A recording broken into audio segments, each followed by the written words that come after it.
Peter Jackson's beloved Lord of the Rings movies stuck fairly close to J.R.R. Tolkien's original fantasy novels, but there is one very specific detail about two of the story's main characters that the cinematic trilogy omitted. After the breaking of the Fellowship of the Ring at the end of the first movie, the movies followed the separated members of the Fellowship just as the books did. While Frodo and Sam's journey to Mordor with the One Ring can be considered the most important storyline, their fellow hobbits Merry and Pippin were involved in some of Middle-earth's most important conflicts. The Lord of the Rings movies changed Merry and Pippin into mischievous pranksters, which is a departure from their novel counterparts. Over the course of their respective journeys, they both mature and grow as people due to the hardships they are forced to endure. The novels include another form of growth that they undergo, although the theatrical version of Peter Jackson's magnum opus excluded that particular detail. Merry and Pippin are physically taller in Lord of the Rings ending. The two hobbits wound up the tallest hobbits in the history of the Shire. Merry and Pippin stand in Fangorn Forest in Lord of the Rings, The Two Towers. Tolkien's original novels describe hobbits as roughly half the size of men, with their heights ranging anywhere from 2 feet to 4 feet.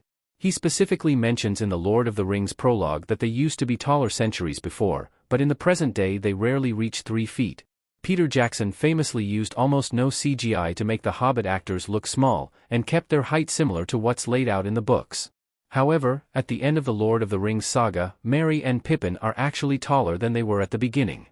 In the novel The Lord of the Rings, The Two Towers, Merry and Pippin are allowed to drink some of Treebeard's Ent draught when they are staying with him in Fangorn Forest. The mysterious beverage acted as a source of nourishment for the Ents, but when the two hobbits drank some it caused them to physically grow. In the books, both hobbits grow by several inches, ultimately making them the tallest hobbits in the Shire. Peter Jackson's LOTR trilogy cut a scene with Merry and Pippin's growth, but with a twist. A scene from the LOTR extended version shows their growth, but it's only temporary. Billy Boyd as Pippin samples the Ent draught in Lord of the Rings, The Two Towers.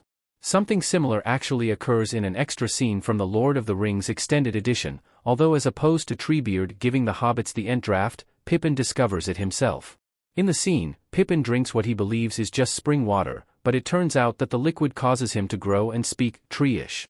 Merry of course wants to keep up with Pippin's growth, and drinks some for himself.